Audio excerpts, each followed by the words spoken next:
माननीय अध्यक्ष जी संदीप खरे, माननीय संस्थापक दिलीप नागपुरे, माननीय नगर सेविका सौभाग्य मंजूषा नागपुरे, माननीय भारतीय जनता पार्टी की इस इलाका के अध्यक्ष संदीप पोखरे, उपस्थित पूना शहर के आदरणीय नागरिकों, श्री राम और भारत की अस्तित्व एक ही है, इस विषय पर मुझे बोलने के लिए कहा गया। राम एक ऐतिहासिक व्यक्ति थे, उनको हम अवतार मानते हैं, उनको मर्यादा पुरुषोत्तम कहते हैं। कृष्ण भगवान से ये फर्क है कि कृष्ण भगवान संपूर्ण पुरुषोत्तम थे। माने कृष्ण भगवान को पता था कि वो भगवान का अवतार हैं और खुद भगवान है। रामचंद्र जी को ये नहीं पता था कि वो अवतार थे या वो भगवान थे। वो इस धरती में मनुष्य का जीवन बिताया, इसीलिए जो मनुष्य की भावनाएं हैं वो उनमें दिखाई पड़ती थी। जब सीता का अपहरण हुआ तो रोए, जब लक्ष्मण के ऊपर बहुत जबरदस्त घायल जब होकर लगभग मर गए तब उन्होंने रोया। उनको जो मनुष्य की जो भावनाएं हैं वो उनमें थी और उनकी आचरण से एक अस्मिता हमारी देश की बनती है और इसीलिए आज हम राम के साथ अपनी देश की अस्मिता को जोड़ते हैं। राम है, इस पे कोई संदेह नहीं। जिसने भी संदेह किया उनकी बुरी हाल हुई। जब ये राम सेतु की मामला चल रही थी और मैंने सुप्रीम कोर्ट में केस डाला, तब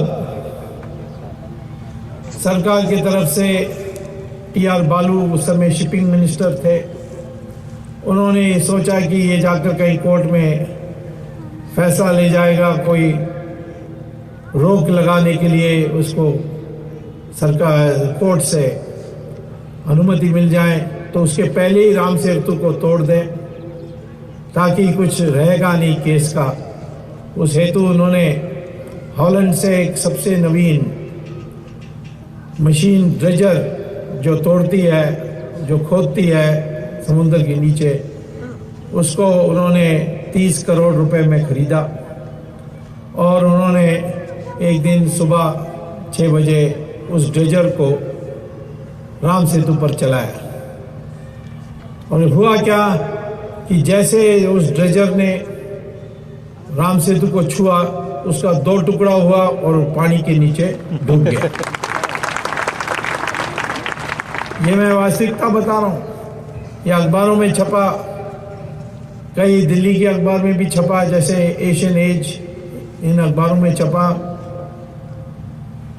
तो बालू ने सोचा 30 करोड़ की मशीन पानी के नीचे चले गई, इंश्योरेंस के लिए उसको ऊपर उठाना चाहिए, तो उन्होंने क्रेन भेजा उसको उठाने के लिए। तो क्रेन जैसे पहुंची और उसकी जो लीवर थी वो नीचे आई, तो क्रेन का भी 2 टुकड़ा हुआ और पानी के नीचे वो भी डूबा।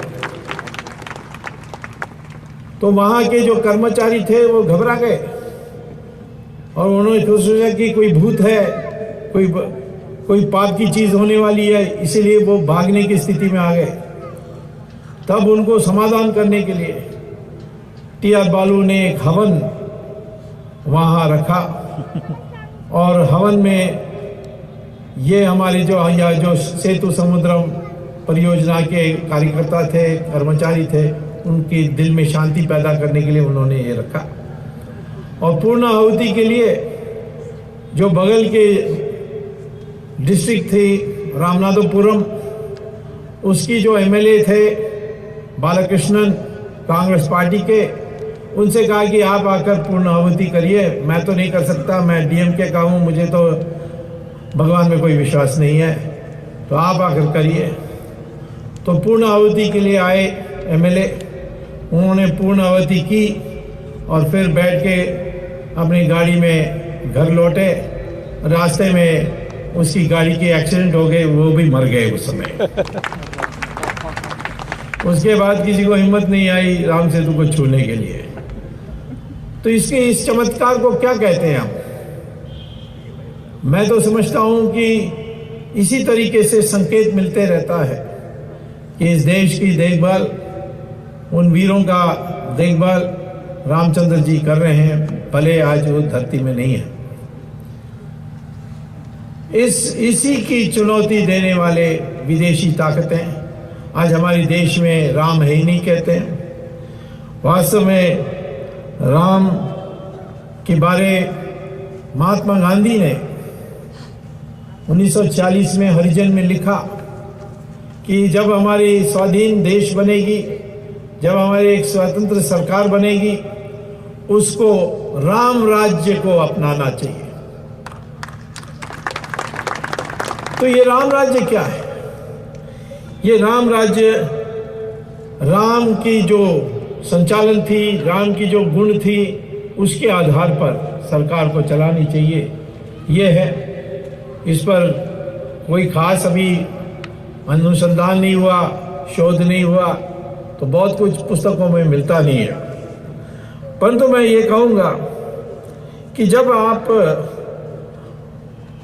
राम की जीवन को पढ़ेंगे, उनके जीवन में जो घटनाएं हुए हैं उनको पढ़ते हैं, तो उसमें से पता लगता है कि अस्मिता की जो आयाम है वो आयाम क्या है। उदाहरण, जब वो बालक थे और विश्वामित्र आए दशरथ से मिलने के लिए कि ताड़का को वध करने के लिए मुझे रामचंद्र जी को और लक्ष्मण को ले जाना है, तब दशरथ जी बहुत दुखी हुए, कहा कि ये बालक हैं, ये क्या जाने, मुझे ले जाओ, मेरी सेना ले जाओ। तो विश्वामित्र ने कहा नहीं, ताड़का को वध करने के लिए मैं राम को ही ले जाऊंगा। राम भी तैयार हुए, तुरंत कहा कि हाँ मैं जाऊंगा, और उन्होंने ताड़का की वध की। और उसी से दिखता है कि राम की जो कमिटमेंट में थी, वो जो कटिबद्ध थे कि इस देश में जो पूज्य लोग हैं, जो सन्यासी हैं, उनकी उनको रक्षा करनी चाहिए। आज भी ताड़का एक है, उसका भी कुछ करना है कभी।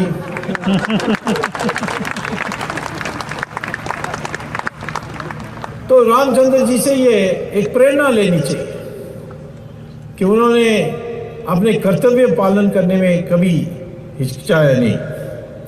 हम जानते हैं कि पिताजी की दिए हुए वचन के लिए उन्होंने पूरा अपना सिंहासन को त्याग कर दिया था। जब उनकी विवाह हुई और वो सीता के साथ मिथिला से आए अयोध्या, तो सीता को पहले वचन देते हैं कि हमारे परंपरा के अनुसार राजाओं की अनेक धर्मपत्नियां होते हैं, लेकिन मैं आपको वचन देता हूं कि मैं किसी और, आपको छोड़कर किसी और को मैं देखूंगा नहीं। मेरा तो एक ही पत्नी होगा, वो होगी सीता देवी। सारी उनके जीवन काल में कितनी भी परेशानी उठानी पड़ी, उन्होंने इस वचन से हटे नहीं। और जब वो सीता को रावण ने अपहरण किया, तब राजा थे, भले वनवास में थे, उनको पत्नी की कौन कमी होगी, अयोध्या से और कोई पत्नी को बुला सकते थे, लेकिन नहीं, अपने पत्नी की कोई को रिहा करने के लिए, उनकी मुक्ति के लिए उन्होंने क्या नहीं किया। उन्होंने पूर्ण प्रयास करके वो सफल हुए। आज हमारे जो युवकों को जो सिखाया जाता है उसमें ऐसी ऐसी बातें जोड़े गए हैं जो अंग्रेज के राज्यों में कुकर्म करने की दृष्टि से मकाले की जो षड्यंत्र थी उसके अनुसार कई ऐसे कहानी आते हैं कि राम ने सीता के साथ दुर्व्यवहार किया, उनके साथ अन्याय किया, परंतु गहराई में पढ़ोगे तो राम ने भले अपने वचन को पूरा किया लेकिन उन्होंने कभी सीता को नहीं छोड़ा। जब सीता को वनवास जाना पड़ा दोबारा और वाल्मीकि के आश्रम में रहना पड़ा, तब रामचंद्र जी ने सीता की एक मूर्ति बना करके बगल में रखकर उन्होंने राज किया। तो इसीलिए ये एक मर्यादा है। जो लोग समझते हैं कि उन दिनों में राजाओं के पास यानी राजाओं 3-4 शादियां करते थे, कोई बड़ी बात नहीं है। हमारी तो जो आस्था है वो तो रामचंद्र जी पर है, इसीलिए उसको कहते हैं अस्मिता, क्योंकि एक पुरुष एक ही महिला की शादी इसके साथ विवाह करनी चाहिए।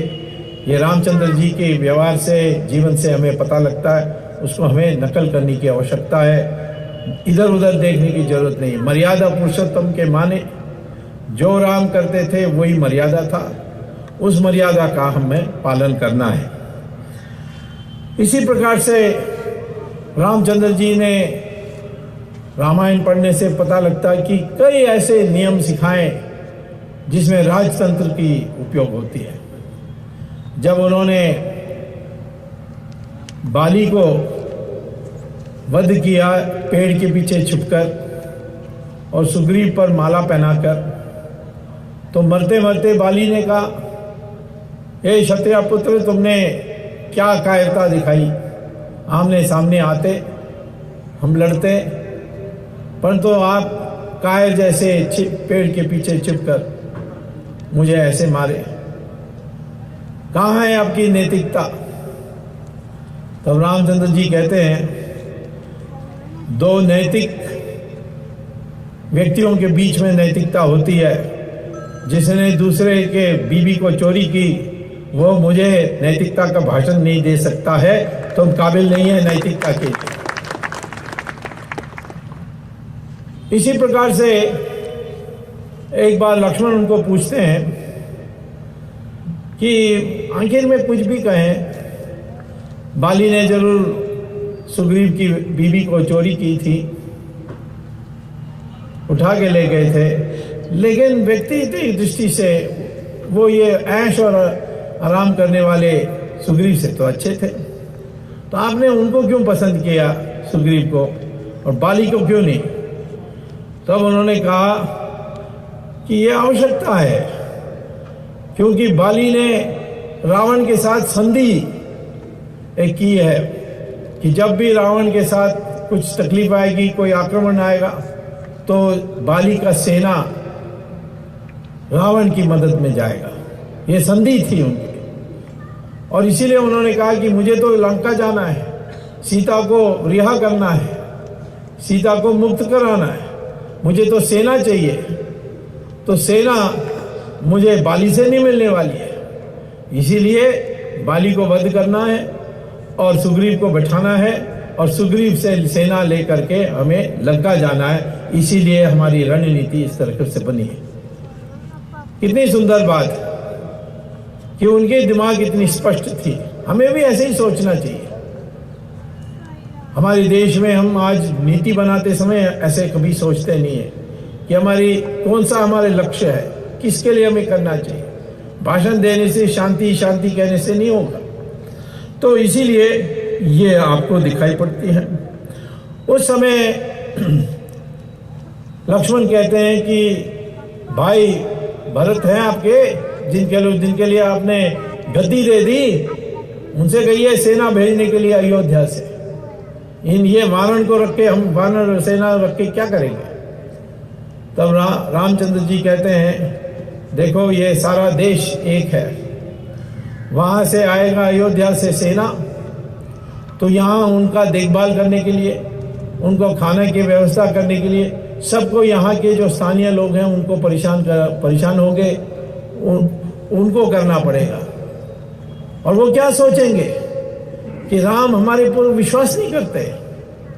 इसीलिए हर प्रांत में वहाँ की जनता की जो भावना है उसको कदर करके ही काम करना चाहिए। मुझे सिर्फ जीतना नहीं है, परंतु यहाँ की वानर सेना के साथ जीतना है, तभी भारत की जीत होगी, तब उन्होंने इस देश की जीत होगी, उन्होंने कहा। कितना सुंदर विचार है, क्योंकि इस देश में कोई ऊपर से थोपा नहीं जा सकता है। इस देश में एक जो प्रांतीय शक्ति है उसका समन्वय करके राष्ट्रीय शक्तियों के साथ हमारे देश को चलाना है।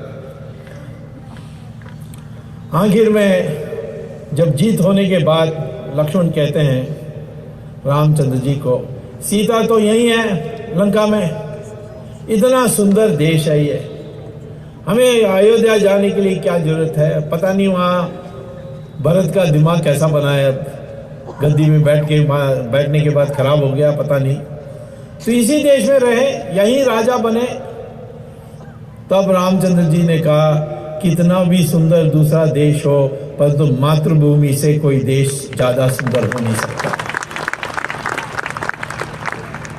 तो ये मैं एक छोटा सा अंश निकाल के दिया है रामायण में, आप उसको ध्यान से पढ़ेंगे वाल्मीकि रामायण को, और आस्ते आस्ते पढ़ेंगे तो ये सारे जो आज की समस्याओं को हल करने के लिए हमें रामायण से प्राप्त हो सकता है। और रावण की रामा की जो जीवन है और उन्होंने जो किया उसका नकल करके हम कर सकते हैं।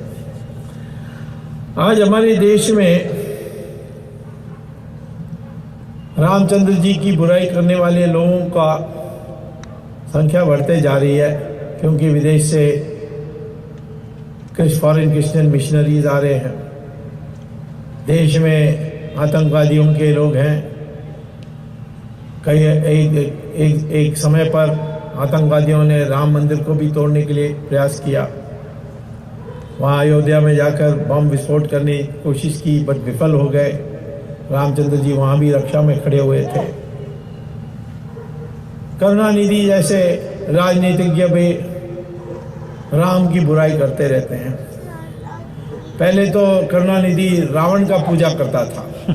जब हम उत्तर भारत में रामलीला मनाते थे, वो तमिलनाडु में रावण लीला मनाता था। लेकिन मैंने एक दिन उनको अचानक उनके साथ भेंट हुई, तो मैंने कहा ये रावण लीला आप क्यों कर रहे हो, आपको तो ब्राह्मण से नफरत है, और रावण ब्राह्मण था ये जानते हो। उन्होंने कहा बिल्कुल नहीं, कभी नहीं हो सकता, वो हमारी द्राविड़ है, वो हमारी जात के हैं, और ये जो है राम ये आर्यन है, उत्तर भारत से आए हैं, वही ब्राह्मण है। मैंने कहा रामचंद्र जी तो ब्राह्मण नहीं थे, वो क्षत्रिय थे। फिर मैंने तमिल में एक रामायण लिखी है, कंबन रामायण, उसको मैंने दिखाया उनको, और थोड़ी दिन के बाद उन्होंने मुझसे कहा कि हाँ बात तो सही है कि रावण ब्राह्मण था, लेकिन मैं तो अब उसकी पूजा नहीं करूँगा, परंतु तमिलियन तो था। मैंने कहा वो भी नहीं था। रावण तो दिल्ली के परिसर के पार नोएडा एक जगह है आजकल, वहाँ पैदा हुआ था, और मंदोदरी तो मेरठ में पैदा हुई थी। तो उन्होंने कहा फिर लंका कैसे आए? मैंने कहा कि वो गए मानसरोवर, वहाँ कैलाश के सामने कैलाश भगवान से उन्होंने पूजा की। आप जानते हैं भोलानाथ तो वर दे देता है सबको भी, तो उन्होंने रावण को भी वर दे दिया, और उस वर से उनको इतनी शक्ति हुई, जब आए देखा कि किस देश का मैं कब्जा कर सकता हूँ, तो देखा कि उसके रिश्तेदार कुबेर लंका पर राज कर रहा था, लंका बड़ी समृद्धशाली देश बन गई थी। तब उसने अपनी ताकत को उपयोग करके, अपनी शक्ति को उपयोग करके लंका की कब्जा की। ये मैंने उनको बताया, और मैं खुद जैसे अभी परिचय में कहा गया, चीन सरकार से 3 साल बात करके उनको धीरे धीरे समझा करके कैलाश मानसरोवर के रास्ते हमारे हिंदू जो पिलग्रिम्स हैं उनके लिए हमने खुलवाया। चीन सरकार ने उनके जब सबसे बड़े नेता तंग शोम्पियंग ने कहा, मैं क्योंकि तुम्हें दोस्त मानता हूँ, मैंने खोलने के लिए अनुमति दे दी। हालांकि हम कम्युनिस्ट हैं, लेकिन तुम्हें सज़ा भी देनी है, पहले तुम्हें जाना होगा मानसरोवर, ये मुझे वचन दो। मैंने वचन दिया।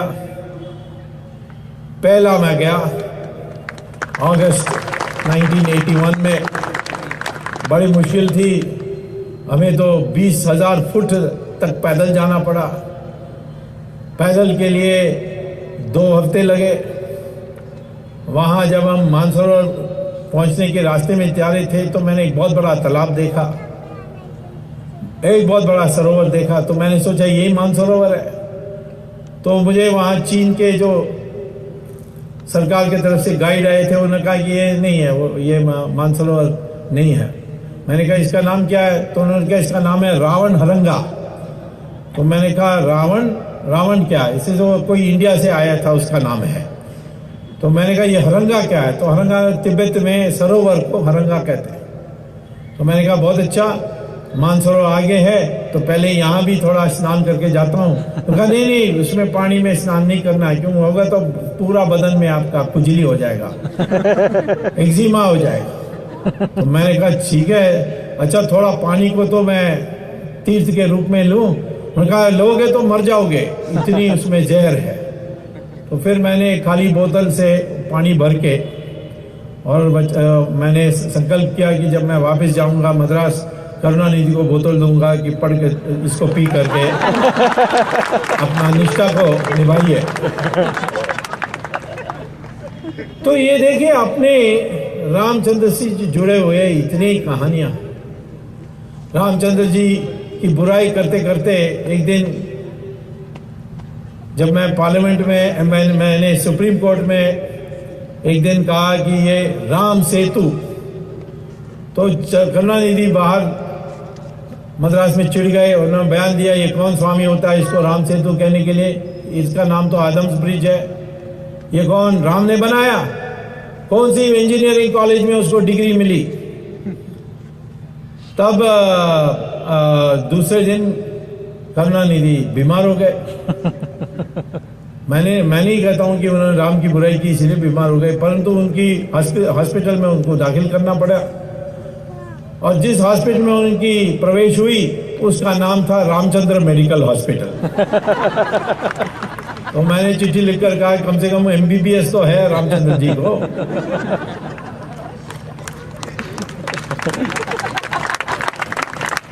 तो ये राम की बुराई करने की ये मंशा क्यों है?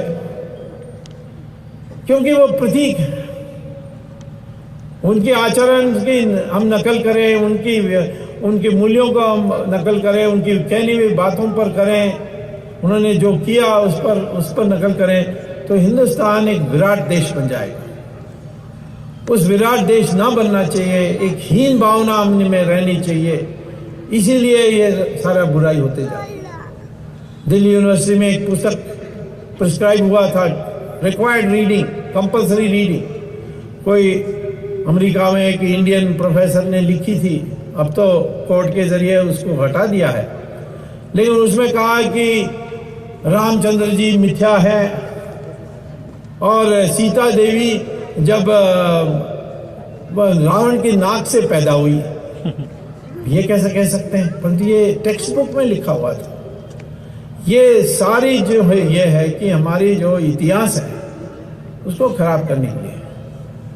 परंतु जहां भी आप जाएंगे, किसी भी अध्याय में जाओगे रामायण में, आपको वास्तविकता दिखाई पड़ेगी। राम अयोध्या से निकले, चित्रकूट आए, चित्रकूट से फिर नासिक आए, नासिक से फिर किष्किंधा गए कर्नाटक में, फिर गए रामेश्वरम। ये रूट में आज भी आप जाओगे तो रास्ते में इतने आपको संकेत मिलेंगे कि रामचंद्र जी यहाँ आए। कई जगहों में उन्होंने दिखाया है कि मिट्टी में उन्होंने सीमेंट करके रखा उनके पांव की फुटप्रिंट, कहा रामचंद्र जी यहाँ थे। एक पुस्तक भी लिखी है the story of the blue God, एक अमेरिकन ने लिखी है। उसने कहा कि मैंने ये बहुत सुना, तो मैं रामचंद्र जी कहाँ कहाँ गए, जो वाल्मीकि रामायण में लिखी उस जगहों को नोट करके मैं गया, और वास्तविकता यही है। और पहुंचे राम सेतु। राम सेतु में क्या हुआ था, जब वो धनुषकोडी पहुंचे, हम जानते हैं कि हमारी तट के बाद समुद्र में, जिसको आजकल गल्फ ऑफ मन्नार कहते हैं, उसमें एक द्वीप है। वो द्वीप का नाम है रामेश्वरम द्वीप। अंग्रेजों ने उसको पंबन द्वीप कहा था। उस रामेश्वरम द्वीप समुद्र के बीच में समाप्त होती है धनुषकोडी में। धनुषकोडी में रामचंद्र जी पहुंचे तो देखा सामने समुद्र है, तो उन्होंने सोचा कि नम्रता के साथ समुद्र राजा को पूजा करेंगे और वो कोई रास्ता बना के देंगे। 3 दिन उन्होंने पूजा की, किसी ने, समुद्र राजा ने परवाह नहीं की। तब रामचंद्र जी क्रोधित हुए, उन्होंने अग्नि बाण निकाली, कहा कि अच्छा, इनको हमारे विनय और हमारी प्रार्थना पसंद नहीं है, तो फिर मैं दिखाता हूँ कि विराट रूप कैसी है। तो उन्होंने वो बाण निकाली। तब समुद्र राजा ऊपर आए, मत करिए, आपकी क्रोध के कारण ये सारा जो जीवा है, जो मछलियाँ हैं, सब मिट जाएंगे। आपको पुल चाहिए ना, पुल के लिए पानी के नीचे एक रिज है इस तरफ, उस रिज पर आप पत्थर रखिए, वो पत्थर आपको बहुत मिलेंगे तट के किनारे, और उसको ला करके रखिए और आपके लिए एक सेतु बन जाएगी। तो इसी तरीके से बनी। और उसमें ये भी राम वाल्मीकि में कहा जा रहा है कि ये पत्थर है, ये पत्थर नहीं था, इसको पानी में छोड़ने से तैरने लग गया। तब हनुमान जी परेशान होने के बाद फिर उन्होंने राम की नाम लिखी, फिर वो जमा सेतु के ऊपर। आज भी आप जाओगे वहाँ, और विश्व हिंदू परिषद ने इसका प्रमाण दिया, जब उन्होंने एक पत्थर निकाला, राम जो ढीला पड़ा हुआ था उसको निकाला राम सेतु से, और देश भर में वो ले गए थे ये दिखाने के लिए कि वो पत्थर तैर रही थी, क्योंकि वो पत्थर नहीं था, वो मछलियों की हड्डी, ये जो शंख होते हैं, उस सब का धीरे धीरे जो समय के कारण जुड़ जाती है, वो है, उसको कोरल कहते हैं, कोरल रॉक्स, पत्थर नहीं कहते। और वो इस तरीके से बनी हुई है, मिट्टी से नहीं बनी है, पत्थर से नहीं बनी है। और ये कोरल आज भी वहाँ दिखाई पड़ती है। और उस पानी के नीचे जाओगे, आपको दिखाई पड़ेगा कि समुद्र के नीचे से एक रिज निकलती है और उसके ऊपर पत्थर रखे गए। वो जो रिज निकलती है वो पानी के ऊपर नहीं आती है, पानी से थोड़ी नीचे रहती है, और उसकी जो बाकी है उसको पत्थर डाल करके उन्होंने सेतु बनाया है। तो ये सेतु को तोड़ने के लिए कितने लोग लग गए, सोनिया गांधी, डीएमके के लोग सब लग गए थे। क्यों?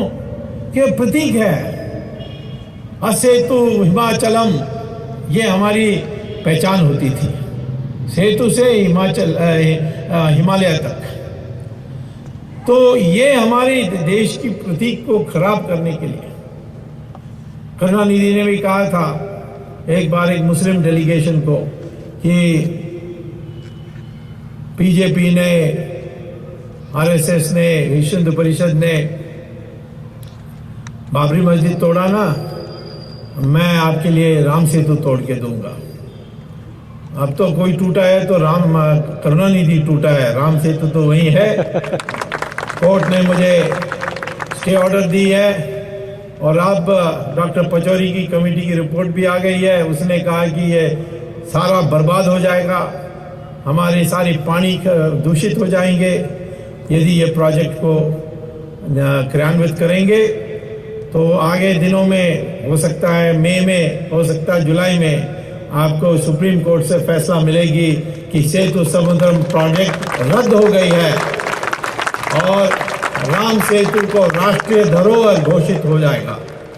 उसके बाद सरकार की दायित्व होगी कि आपके लिए व्यवस्था करें वहां जाने के लिए, ताकि आप पार करके जा सकते हैं। अभी मैं श्रीलंका गया था तो वहाँ मुझे राष्ट्रपति ने बताया, राजपक्षा ने, कि ये जो राम सेतु है ये तो हमारा भी परंपरा है और हमने श्रीलंका में 32 जगहों को अब टूरिस्ट सेंटर बना दिया। कैसे? रावण की महल को बना दिया। संजीवनी पहाड़ जो लाए थे हनुमान, वो भी वहां खड़ा है। देखने से दिखता है कि ये एक अभूतपूर्व पहाड़ है, क्योंकि वहां के जो पहाड़ है वैसे ऐसे नहीं है। तो इसीलिए आज आप देख रहे हैं कि श्रीलंका टूरिस्ट डेवलपमेंट के लिए रामायण के जरिए इसको लेकर के उन्होंने इसको प्रतीक बनाया है। तो आज मैं ये कहूंगा कि अस्मिता का परिभाषा आप समझ लीजिए। ये सारी जो मैं बता रहा हूं उससे क्या निकलती है कि भारत देश का एक अस्मिता है। वो क्या है? जवाहरलाल नेहरू कहते थे कि 1947 में जो रिपब्लिक ऑफ इंडिया बनी है वही अस्मिता है। रिपब्लिक ऑफ इंडिया क्या होता है? आपको एक पासपोर्ट मिलती है, पासपोर्ट से आपकी अस्मिता बन जाएगी। इस देश की संस्कृति, पुरानी संस्कृति से हमारी क्या संबंध है? इतनी यानी अटूट संस्कृति है, बाकी सब जगहों में टूट गई। देखिए इस संस्कृति की शक्ति कि मुसलमान जब ईरान की पर आक्रमण किया, उन्होंने इसकी कब्जा की, अपने राजाओं बादशाहों को बनाया। 15 साल में ईरान को 100% मुसलमान बना दिए उन्होंने। मारकाट किया, जोत भी किया, जबरदस्ती किया। वहां पहले जो आजकल यहाँ आप लोग पूना और बम्बई में जानते हैं, पारसी लोग थे, अग्नि की पूजा करते थे। लोग कहते हैं कि वो वहीं से आए हैं, इंडिया से आए हुए लोग हैं। वैसे रामायण में कैकेयी तो ईरान से ही थी। और जब राम को वनवास भेजने की फैसला हुई तब भरत क्या कर रहे थे? वो ईरान के गवर्नर थे, वहां थे, उनको वहां से बुलाना पड़ा। तो ये ज़ोरोएस्ट्रियन रिलीजन जो अग्नि की पूजा करती है, उस वहां के लोगों को 100% उन्होंने काट बांट के दबा करके उस देश को 100% मुसलमान बना दिया। बगल में मेसोपोटामिया, बेबीलोन, उसको भी उन्होंने कब्जा करके, मुसलमान ने आक्रमण करके कब्जा किया और उन्होंने उसको 17 साल में 100% मुसलमान बना दी। और इजिप्ट, जिसको हम पुराने दिनों में मिस्र कहते थे, उसको भी कब्जा की और 21 साल में 100% मुसलमान बना दी। क्रिश्चियन लोग यूरोप गए, उन्होंने 50 साल में यूरोप को 100% क्रिश्चियन बना दी। लेकिन हिंदुस्तान में 800 साल मुसलमानों ने राज किया, 200 साल क्रिश्चियन ने राज किया अंग्रेजों के जरिए। लेकिन आज भी हम 83% हिंदू है। इससे क्या अर्थ निकला? क्योंकि हम लड़ते रहे। राणा प्रताप हो या शिवाजी हो, हार में वीरता राणा प्रताप और विजय का हमारे सिंबल शिवाजी। रानी झांसी, परवाह नहीं की हम लोगों ने कि कोई जीता हारा, पहले है कि साहस किया कि नहीं। अब कहीं भी जाए, तमिलनाडु में चले जाइए, वहां वीर कौन है? कट्टाबोमन, जिसको अंग्रेजों ने फांसी दिया था, उसको हम वीर मानते हैं। कर्नाटक में रानी चेन्नम्मा, वो भी जीती नहीं, परंतु वो लड़ी, उसको वीर मानते हैं। हमारे विजयनगरम की साम्राज्य 300 साल चली हमारे देश में, उसकी जो जमीन अधीन थी वो आसाम तक थी, मुगलों से ज्यादा थी। अकबर से औरंगजेब सिर्फ 150 साल, विजयनगरम 300 साल, ज्यादा जमीन अधीन हिंदुस्तान का। लेकिन हिस्ट्री, हमारे इतिहास के पुस्तकों को पढ़ो, उसमें एक एक चैप्टर होगा, एक एक अध्याय होगा एक एक मुगल बादशाह के लिए। लेकिन विजयनगरम के लिए एक छोटा सा पैराग्राफ होगा कि दक्षिण भारत में एक साम्राज्य थी जिसका नाम था विजयनगरम। तो ये उल्टा सुल्टा करके हमारे दिमाग को ये कर दिया। आर्यन द्रविडियन, आर्यन आए थे यूरोप से, द्रविडियन यहाँ थे, उनको मार मार के दक्षिण भगाया। ये आर्यन द्रविडियन थ्योरी तो बिल्कुल बकवास है। अब तो जेनेटिक थ्योरी के अनुसार भी ये साफ है कि हम सब एक हैं, हमारे में कोई फर्क नहीं है।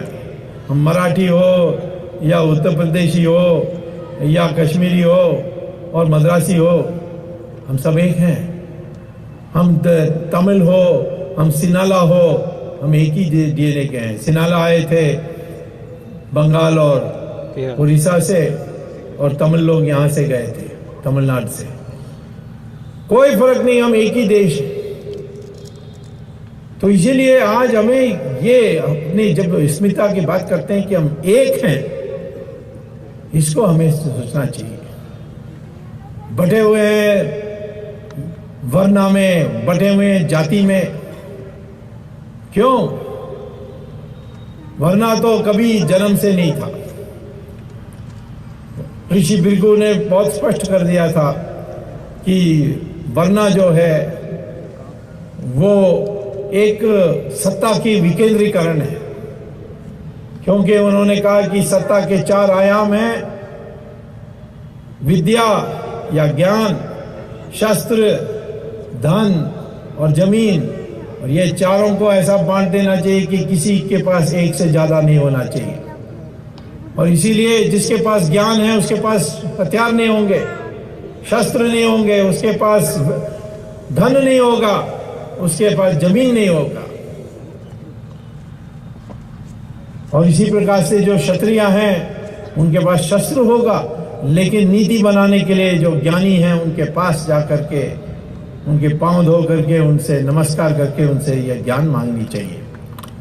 तो आज मैं यही कहूंगा कि बांटने के लिए बहुत ढूंढे जा सकते हैं, परंतु उसमें कोई अस्तित्व नहीं है, उसमें कोई वास्तविकता नहीं है। आज हमें यही सोचना चाहिए कि हम एक कैसा होंगे। उसके लिए एक सही इतिहास पढ़नी चाहिए। द्राविड़ शब्द को शंकराचार्य ने एक संधि से तैयार किया। जब वो उत्तर भारत गए शास्त्रार्थ करने के लिए, मंदन मिश्रा से मिले, तो तब मैं उसको पूछा गया कि आप कौन हैं? उन्होंने कहा मैं द्राविड़ शिशु हूँ। शिशु माने बच्चा, और द्राविड़ा माने जहाँ 3 तट जुड़ते हैं, जहाँ 3 समुद्र जुड़ते हैं। त्रिविध माने इंडियन ओशन, अरेबियन सी और बे ऑफ बंगाल। दक्षिण भारत को द्राविड़ कहते हैं। उसको दूसरे समुदाय कैसे बना सकते हैं? उसको ब्राह्मण गैर ब्राह्मण में कैसे बांट सकते हैं? इसमें भी मैंने एक बार करुणानिधि को पूछा कि हमारे उस समय एक क्रिकेट कैप्टन थे राहुल द्रविड़। मैंने कहा वो क्या आपका जात का है? वो तो नागपुर से आया है, कन्नड़ का भाषा का है, ब्राह्मण कहलाया जाता है। द्राविड़ माने दक्षिण, परंतु इसको अंग्रेजों ने आर्यन माने सभ्य व्यक्ति। आर्यन शब्द है ही नहीं हमारे वेद में, आर्या है पर आर्यन नहीं है। तो ये अस्मिता बनाने में, यानी हमें बांटने में कोशिश की जा रही है। हम सब अपने को अलग अलग माने बन जाएं और आपस में लड़ते रहे। ये जो बांधने की है, इसको हमें करना है। राम जन्मभूमि का अभी जिक्र हुआ। मैं आपको एक बहुत इंटरेस्टिंग बात बतानी चाहता हूं। चंद दिनों के पहले सऊदी अरेबिया के एम्बेसडर के साथ मेरी भेंट हुई, तो मैंने उनसे पूछा कि मैंने सुना है कि सऊदी अरेबिया में आप सड़क बनाने के लिए, अपने राजाओं के लिए, महल बनाने के लिए मस्जिदों को तोड़ते हैं, ये बात सही है? मैं कहा हाँ। मैं कहा क्यों? कहा कि मस्जिद कोई धार्मिक स्थान नहीं है, मस्जिद नमाज पढ़ने का एक सुविधाजनक जगह है, उसको कहीं भी रख सकते हैं। नमाज पढ़ना है तो आप कहीं भी पढ़ सकते हैं, रेलवे स्टेशन के प्लेटफॉर्म में भी पढ़ सकते हैं, एरोप्लेन में भी पढ़ सकते हैं। तो ये है मस्जिद का वास्तव अस्तित्व। चर्च का भी ऐसा ही है। अमेरिका में चले जाइए, विश्व हिंदू परिषद ने अनेक चर्चों को खरीदा, जिसमें इन्हीं ग्राहक आने के लिए बंद कर दी, वो चला नहीं सकते। विश्व हिंदू परिषद ने उसको खरीद करके मंदिर बनाया। मैंने वहां का मैंने क्रिश्चियन से पूछा कि आपको बुरा नहीं लगता है? तो उन्होंने कहा क्यों बुरा लगेगा? जब क्रॉस हटाई जाता है, जब क्रॉस को हटाया जाता है चर्च से, वो फिर बिल्डिंग बन जाता है, वो बिल्डिंग से और कुछ नहीं है। हमारे देश में मंदिर को कभी ऐसा हम सोच नहीं सकते, क्योंकि प्राण प्रतिष्ठा पूजा, प्राण प्रतिष्ठा पूजा जो होती है, उसके माने भगवान उस मूर्ति में आ गए। उसके बाद मालिक है भगवान। हम ट्रस्टी हो सकते हैं, हम मालिक नहीं हो सकते, तो ट्रस्टी बन सकते हैं। तो मंदिर एक बार बन जाए प्राण प्रतिष्ठा पूजा के अनुसार, वो सदा के लिए मंदिर रहेगी, वहां पूजा होगी या ना होगी, ये वास्तविकता है। और इसीलिए राम मंदिर तोड़ करके आपने मस्जिद बनाया, दूसरी जगह मस्जिद बना के दे देंगे, लेकिन वहां राम मंदिर बनेगा, क्योंकि वो राम का मंदिर है, इसीलिए वो बनेगा। और वही वृंदावन में भी कृष्ण का, वही काशी विश्वनाथ के लिए भी ये होनी चाहिए।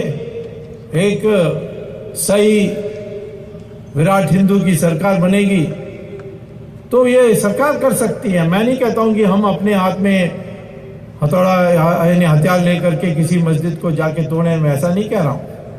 मैं कहता हूं ये सरकार के पास अधिकार है, और मुसलमान को भी समझाना चाहिए।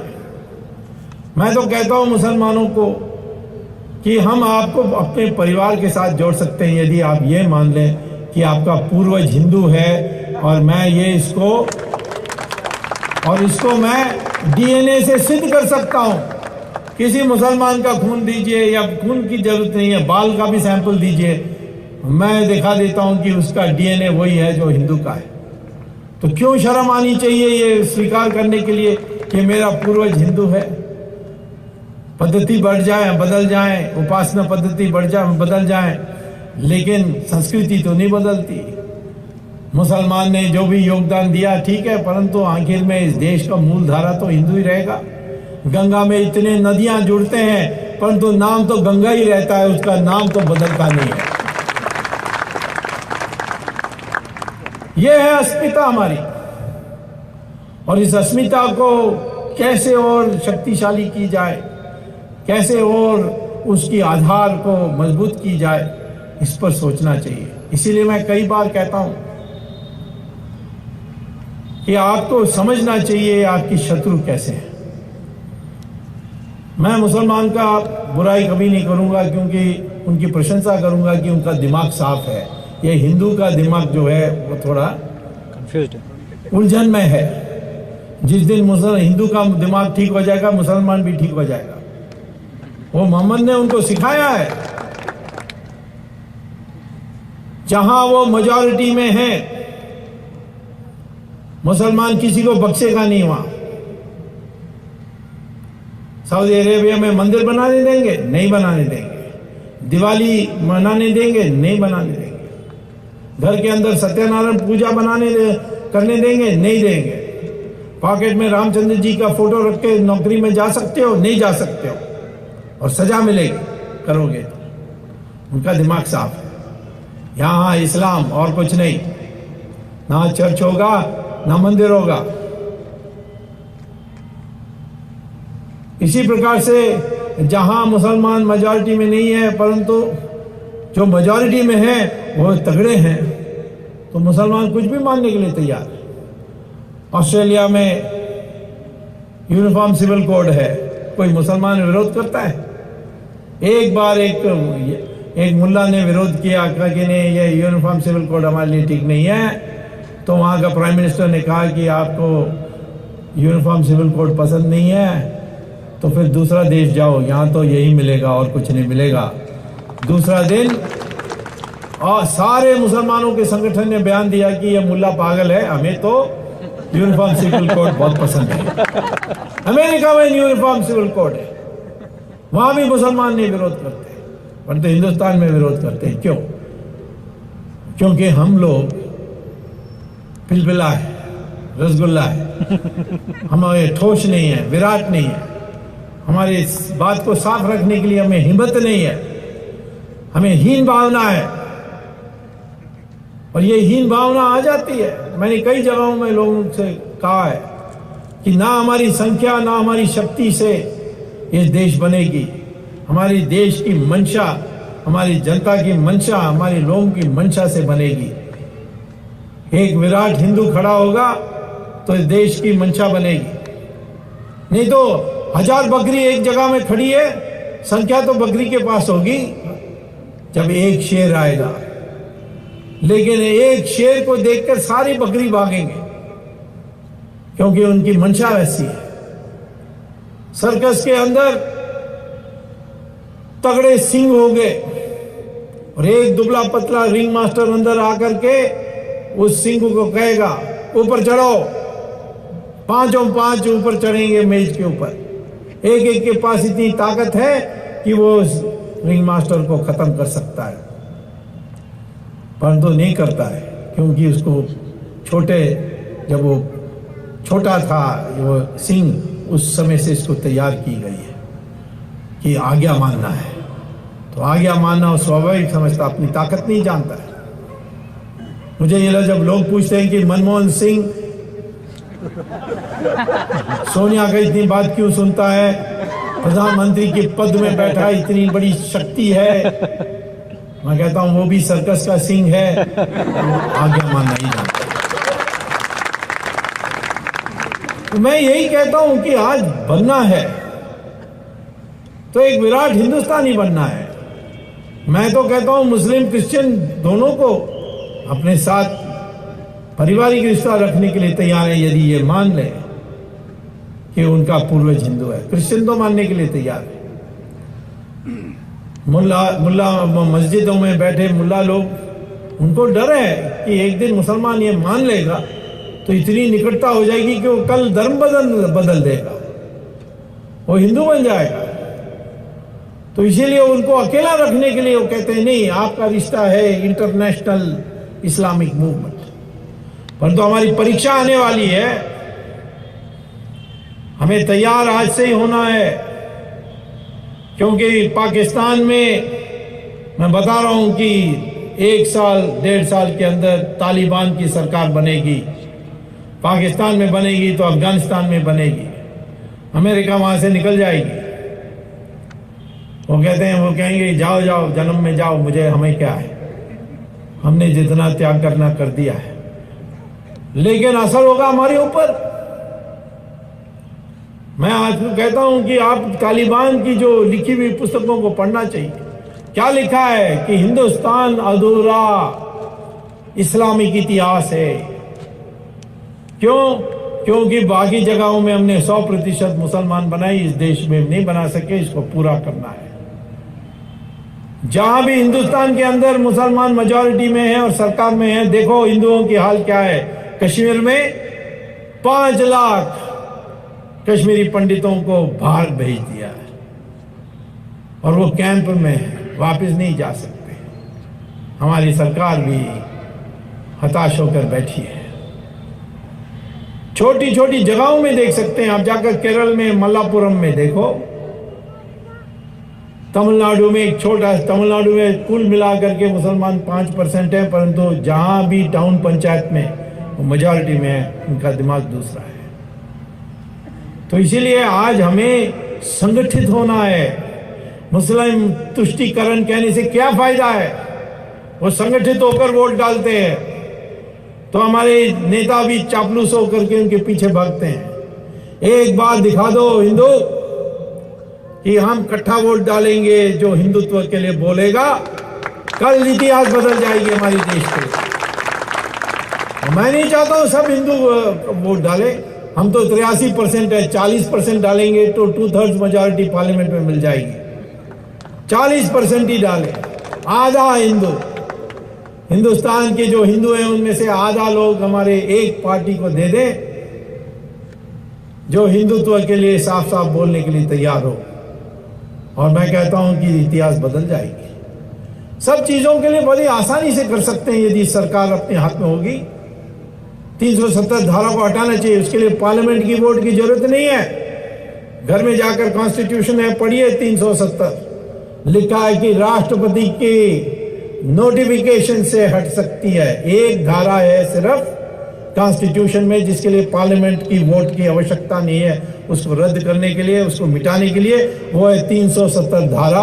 बिकॉज वो टेम्पररी था, उसको परमानेंट कर दिया हम लोगों ने, यानी अपने व्यवहार से उसको परमानेंट करते हैं। परंतु आज भी एक कोई विराट सरकार बनेगी, सिर्फ राष्ट्रपति को बताना होगा कि निकाल दो नोटिफिकेशन, 370 धारा चली जाएगी। यूनिफॉर्म सिविल कोड है डायरेक्टिव प्रिंसिपल में, उसके लिए कानून बनाने की बात है।